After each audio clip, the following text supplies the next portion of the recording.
filosofi di pelajaran biologi. Minggu lalu kalian sudah semua tes tentang bab 1 yaitu sel. Sekarang kita masuk ke bab 2 yaitu tentang jaringan. Yang pertama ini adalah jaringan tumbuhan, nanti selanjutnya ada jaringan hewan ya. Baik, sebelum mulai, kalian pernah nggak melihat atau mengetahui bagaimana sih cara untuk mengukur umur dari suatu pohon?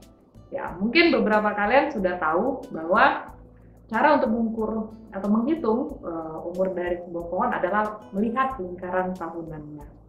Bagaimana lingkaran tahunan tersebut bisa terjadi? Itu merupakan aktivitas dari kambium. Ya.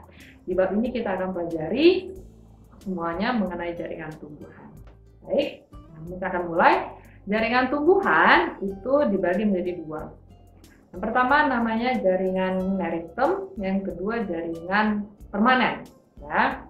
Jaringan meristem ini adalah jaringan yang sel-selnya aktif melakukan pembelahan. Ya, sedangkan jaringan permanen itu jaringan yang sel-selnya sudah mengalami diferensiasi atau proses pendewasaan. Kita masuk yang pertama ya, yaitu mengenai jaringan meristem.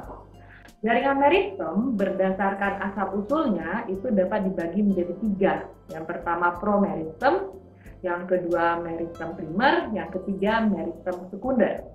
Promeristem itu berasal dari sel-sel embrional. Ya, yang kedua adalah meristem primer. Meristem primer ini terletak di pucuk batang ya, dan di ujung akar. Fungsinya itu untuk pertambahan tinggi tanaman. Sedangkan meristem sekunder ini mengalami diferensiasi, ya, terletak di bagian tengah atau bagian batang, ya, berfungsi untuk pelebaran dari batang, pelebaran diameter batang.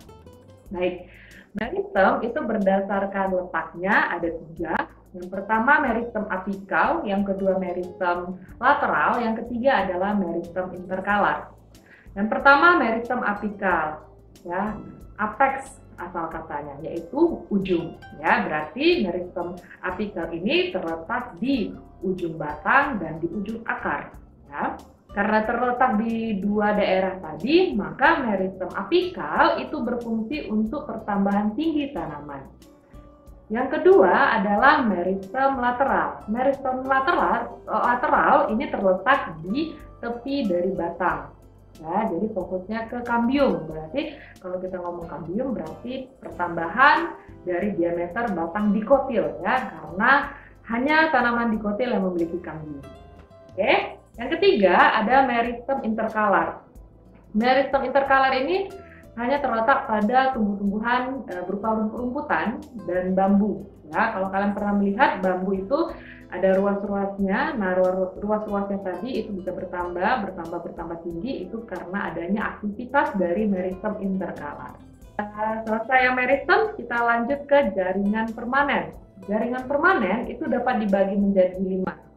Ya, yang pertama ada epidermis, yang kedua ada parenkim, yang ketiga ada penguat atau penyokong, yang keempat ada pengangkut, dan yang kelima ada jaringan gabus. Kita akan bahas satu persatu. Yang pertama adalah jaringan epidermis.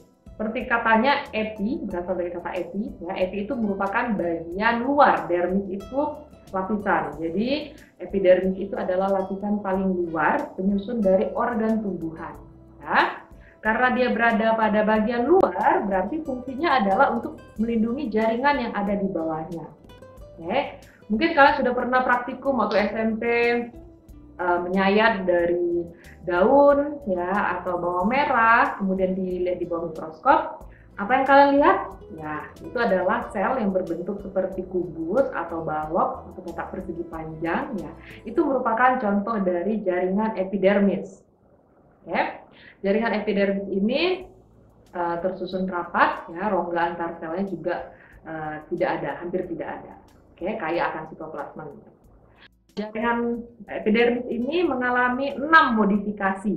Ya. Yang pertama ada yang namanya stomata. Stomata seperti yang sudah pernah kalian dengar selama ini, stomata atau mulut daun itu berfungsi untuk pertukaran gas O2 dan CO2. Ya, untuk respirasi, untuk transpirasi juga bisa. Oke.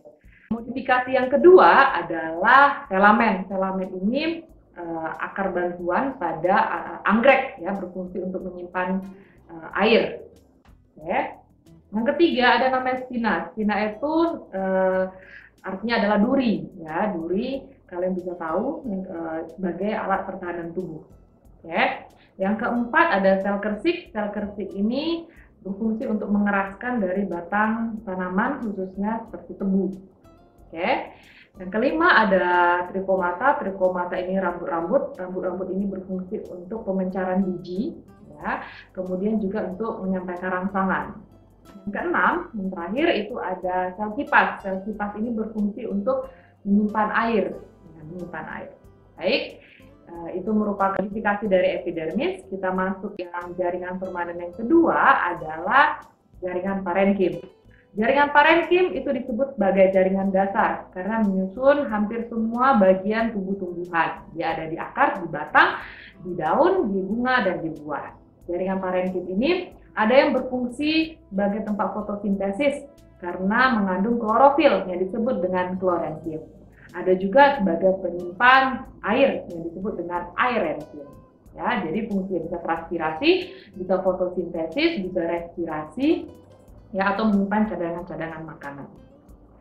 Jaringan permanen yang ketiga adalah jaringan penguat atau penyokong. Dibagi menjadi dua, yaitu kolenkim dan sklerenkim. Ya. Kedua-duanya sama fungsinya, yaitu untuk menguatkan agar tumbuh-tumbuhan bisa berdiri dengan tegak. Ya. Bedanya adalah kalau kolenkim itu penyusun dari organ-organ tanaman yang masih muda atau organ tanaman yang bersifat herba. Herba ini batang lunak, contohnya seperti bayam atau kangkung. Ya. Sedangkan sklerenkim itu menyokong atau menguatkan bagian tumbuhan yang sudah mengalami diferensiasi atau sudah dewasa atau sudah tua. Oke. Kemudian bedanya kalau si kolenkim ini penebalannya hanya di sudut-sudut dinding selnya mengalami penebalan oleh zat selulosa, sedangkan kalau sklerenkim hampir di seluruh dinding selnya itu sudah mengalami penebalan oleh dua zat, yaitu lignin dan selulosa. Makanya sklerenkim ini bersifat kaku, ya, karena penebalannya sudah di semua dinding sel tersebut. Baik, kita lanjut. Jaringan permanen yang keempat adalah jaringan pengangkut. Jaringan pengangkut seperti yang sudah kita ketahui sebelumnya ada dua, ya, yaitu silam dan floem. Silam mengangkut air zat hara dari akar menuju ke daun tempat terjadinya fotosintesis, sedangkan floem itu berfungsi untuk mengedarkan hasil fotosintesis dari daun ke seluruh tumbuh-tumbuhan. Nah, xilem itu memiliki 4 komponen penyusun. Ya, yang pertama ada trakea, serat xilem dan parenkim xilem. Sedangkan floem itu tersusun atas 4 juga, yaitu sel pengiring, komponen pembuluh tapis, serat floem, dan parenkim floem. Yang kelima, jaringan permanennya adalah jaringan gabus. Jaringan gabus atau disebut dengan peridom. Peridom ini berfungsi untuk melindungi jaringan yang ada di bawahnya ketika epidermis sudah tidak bisa lagi melindunginya. Ya, jadi dia melindungi dari serangan-serangan mekanis atau bisa juga dari suhu-suhu yang sangat rendah agar tanamannya tidak mati, maka jaringan gabus ini akan melindunginya. Ya, jaringan gabus ini merupakan hasil dari perkembangan kambium gabus. Ya, dia akan melakukan pembelahan ke dalam, itu membentuk velodem, dan membelah keluar membentuk velum. Baik, sampai di sini pertemuan kita mengenai jaringan tumbuhan. Minggu depan kita akan mempelajari jaringan apa saja sih penyusun dari organ-organ yang ada pada tumbuhan. Ada pada akar, batang, daun, bunga, dan buah. Setelah ini, seperti biasa, kalian silakan menjawab soal yang ada di Edmodo. Silakan dikerjakan dengan rapi, tulisannya bisa dibaca, ya, dan jangan lupa di-scan dengan menggunakan scanner.